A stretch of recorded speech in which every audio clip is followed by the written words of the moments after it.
I have a প্ল্যানের ব্যাখ্যা দিলেন প্রধানমন্ত্রী। তারা চায় 3 দলের মধ্যে বিরোধের সূত্র ধরে দেশের সংঘাত হোক। অফিসে সময় মতো না এলে আপনাকে আমার আসসালামু আলাইকুম দিতে হবে, বলছেন আইনমন্ত্রী। এবং সর্বশেষ জানাবো, সংসদের সরকারি ফ্ল্যাটে ওয়াশিং মেশিন ও মাইক্রো ওভেন চাইলেন জামায়াত এমপি। দর্শক, শুনছিলেন সংবাদ শিরোনাম। এবার জানিয়ে দিব বিস্তারিত সংবাদ। তবে তার আগে অনুরোধ থাকবে ভিডিওটিতে একটি লাইক দিন এবং ভিডিও সম্পর্কে আপনাদের গুরুত্বপূর্ণ মতামত কমেন্ট করে জানিয়ে দিন। আই হ্যাভ এ প্ল্যানের ব্যাখ্যা দিলেন প্রধানমন্ত্রী। প্রধানমন্ত্রী তারেক রহমানের জনপ্রিয় slogan I have a plan এর ব্যাখ্যা দিয়েছেন তিনি। জাতীয় সংসদের অধিবেশনে এক লিখিত জবাবে প্রধানমন্ত্রী বলেন, বর্তমান কৃষি বান্ধব সরকারের মূল লক্ষ্য হল একটি আত্মনির্ভর, জলবায়ু সহিঞ্জু, প্রযুক্তি নির্ভর ও কৃষক কেন্দ্রিক আধুনিক কৃষি ব্যবস্থা গড়ে তোলা, যেখানে উৎপাদন ও বিপণন হবে সম্পূর্ণ তথ্যচালিত। আমাদের প্রান্তিক কৃষক হবেন ক্ষমতায়িত উদ্যোক্তা এবং কৃষি খাত হবে জাতীয় সমৃদ্ধির প্রধান চালিকা শক্তি। সিরাজগঞ্জ 1 আসনের সংসদ সদস্য মোহাম্মদ সেলিম রেজা প্রশ্ন রেখে বলেন, আমাদের কৃষি নির্ভর এই বাংলাদেশে কৃষি উৎপাদন বৃদ্ধি ও মেহনতি কৃষকের জীবনমান উন্নয়নের লক্ষ্যে দেশের জনগণ কর্তৃক সাদরে গৃহীত আপনার বহুল জনপ্রিয় slogan I have a plan কর্মসূচির আওতায় কি কি পদক্ষেপ নেওয়া হবে। এসব পদক্ষেপ বাস্তবায়িত হলে কৃষিতে অভূতপূর্ব বিপ্লব সাধনে আমরা আশান্বিত হতে পারি কিনা। জবাবে তারেক রহমান বলেন, বর্তমান কৃষি বান্ধব সরকারের মূল লক্ষ্য হল একটি আত্মনির্ভর, জলবায়ু সহিঞ্জু, প্রযুক্তি নির্ভর ও কৃষক কেন্দ্রিক আধুনিক কৃষি ব্যবস্থা গড়ে তোলা, যেখানে উৎপাদন ও বিপণন হবে সম্পূর্ণ তথ্যচালিত। আমাদের প্রান্তিক কৃষক হবেন ক্ষমতায়িত উদ্যোক্তা এবং কৃষি খাত হবে জাতীয় সমৃদ্ধির প্রধান চালিকা শক্তি। তারা চায় 3 দলের মধ্যে বিরোধের সূত্র ধরে দেশের সংঘাত হোক। বিএনপি, জামায়াত ইসলামী এবং জাতীয় নাগরিক পার্টি এই 3 দলের মধ্যে বিরোধের সূত্র ধরে দেশে একটা গোলযোগ বা সংঘাত তৈরি হোক, এমনটা চাচ্ছে কার্যক্রম নিষিদ্ধ আওয়ামী লীগ। দলটি মনে করছে, গোলযোগ বা সংঘাতের সুযোগে তারা দেশে ঢুকে পড়তে পারবে। বর্তমানে দেশে আধিপত্য বিস্তার সহ স্বার্থ সংশ্লিষ্ট নানা বিষয়ে বিএনপি, জামায়াত ইসলামী এবং জাতীয় নাগরিক পার্টির মধ্যেই কিছু ক্ষেত্রে বৈরিতা দেখা যাচ্ছে। আর 3টি দলের এই বিরোধ বা অনৈক্য সুযোগ নিতে চাইছে রাজনীতির মাঠ থেকে ছিটকে পড়া দল আওয়ামী লীগ। ছাত্র জনতার গণঅভ্যুত্থানের পর নির্বাচন থেকে বাইরে এবং সাংগঠনিকভাবে এলোমেলো অবস্থায় থাকলেও দলটি একটি সংঘাতময় পরিস্থিতির জন্য অপেক্ষা করছে।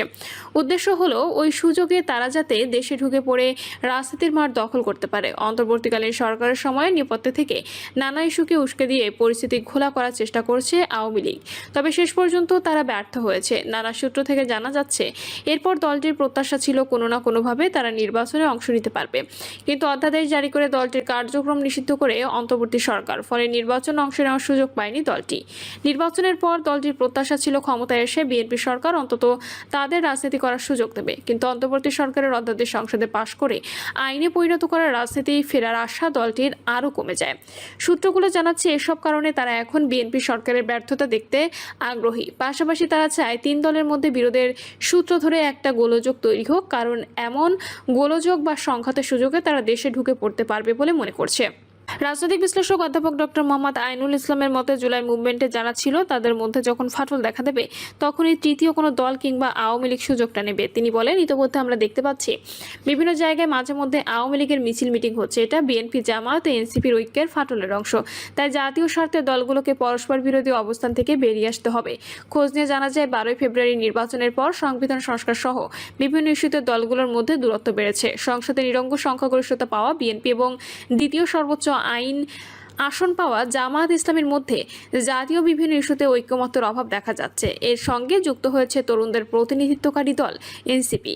বিভিন্ন ইস্যুতে দীর্ঘদিন ধরে এই দলগুলোর মধ্যে সূক্ষ্ম মনস্তাত্ত্বিক যুদ্ধ চলছে। নির্বাচন পরবর্তী সময়ে দেশের আইন শৃঙ্খলা পরিস্থিতি, জুলাই সনদের বাস্তবায়ন এবং বিগত সরকারের আমলা নির্ভর সিন্ডিকেট ভাঙার মতো মৌলিক ইস্যুতে দলগুলো একক সিদ্ধান্তে আসতে পারছে না, বরং বিভিন্ন সভা সমাবেশ একে অপরের বিরুদ্ধে কঠোর সমালোচনা অব্যাহত রেখেছে।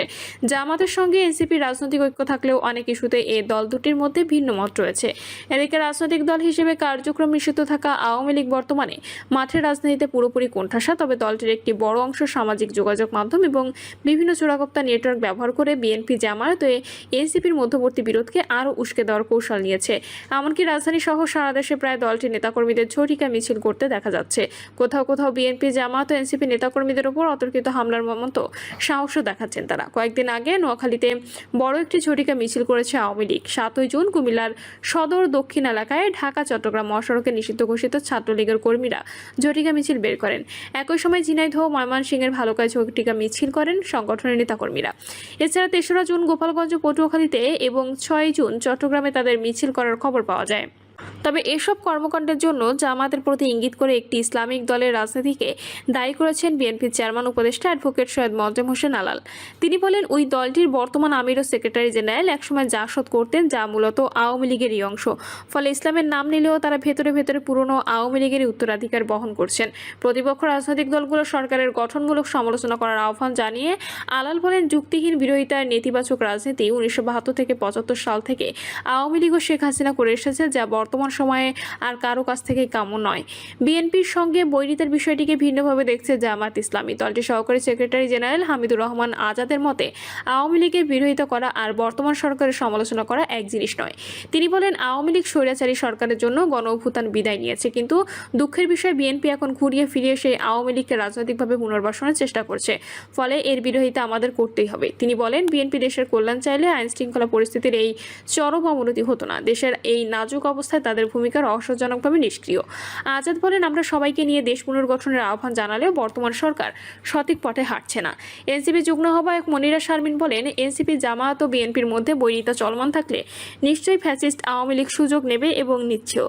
দলগুলোর মধ্যে বিভেদ এবং খোদ জাতীয় সংসদে একে অপরের বিরুদ্ধে যে বক্তব্য উঠে আসছে, তাতে আওয়ামী লীগ ফেরার শক্তি পাচ্ছে। তিনি বলেন, আসছে স্থানীয় সরকার নির্বাচনকে কেন্দ্র করে সরকার তথা বিএনপি আওয়ামী লীগকে কাজে লাগিয়ে স্থানীয় নির্বাচনে জয়ের স্বপ্ন দেখছে।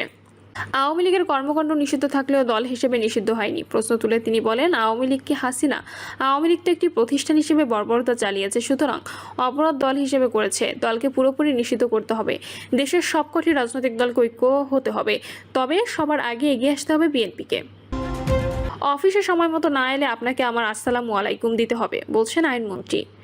আইন প্রচার ও সংসদ বিষয়ক মন্ত্রী মোহাম্মদ আসাদুজ্জামান সরকারি চাকরিজীবীদের উদ্দেশ্যে বলেছেন, আপনারা 9টার সময় অফিসে এসে 5টা, 6টা, 7টা এবং পর্যন্ত অনেকে অফিস করেন। এই অফিসের টাইমটা যদি মেনটেন করেন তাহলে জনসেবা বাড়বে, জনগণের হয়রানি কমবে। আমরা জনসেবা বাড়িয়ে জনগণের হয়রানি কমাতে চাই। এটা আমাদের রাজনৈতিক প্রতিশ্রুতি, এটা আমাদের সুশাসনের অন্যতম প্রতিশ্রুতি। সেখানে যদি আপনারা সময় মতো অফিসে না আসেন, আমরা ধরে নেব যে এই অফিসের প্রতি আপনার ভালোবাসা নাই, জনগণের প্রতি ভালোবাসা নাই। সেক্ষেত্রে আপনাকে আমার আসসালামু আলাইকুম দিতে হবে। মন্ত্রী বলেন, আমার জনগণ যদি সেবা না পায়, আমার জনগণকে সেবা দিতে যদি আপনার গাফিলতি এবং অনীহা থাকে, তাহলে আপনি জনসেবক হিসেবে থাকারও দরকার নেই। বাংলাদেশে অনেক বেকারত্ব আছে, আমরা জনসেবক হিসেবে অনেক লোক পেতে পারি, কিন্তু জনগণের সেবা দেওয়ার ক্ষেত্রে কোনো রকম কার্পণ্য করবেন, এটা আমরা আগামীতে মেনে নেব না। তিনি বলেন, আমাদের দুর্নীতিগ্রস্ত মানুষ টাকা নেওয়ার পরে সে টাকা প্রদর্শন করে, সবচেয়ে ভালো বাড়িটা করবেন, সবচেয়ে ভালো গাড়িটা করবেন। সেই যুগ কিন্তু শেষ হয়ে গেছে। আপনি মাসে বেতন পান 1 লাখ টাকা, বছরে 12 লাখ টাকা, অথচ আপনি 5 কোটি টাকার বাড়ি করতেছেন, 1 কোটি টাকার গাড়িতে চড়ে বেড়াচ্ছেন, আর আমরা চুপচাপ বসে থাকবো, এটা মনে করার কারণ নেই। তিনি বলেন, একজন ধর্ষণকারী ও মাদক কারবারি কোনো দলের হতে পারে না। এসব ক্ষেত্রে কোনো রাজনৈতিক নেতা যেন তদবিরের মধ্যে না জড়ায়, সে ব্যাপারে হুঁশিয়ারি দেন তিনি। প্রিয় দর্শক, এই ছিল এখনকার সর্বশেষ সংবাদ। আপডেট সব সংবাদ পেতে চ্যানেলটি সাবস্ক্রাইব করে বেল আইকনটি ক্লিক করে রাখুন।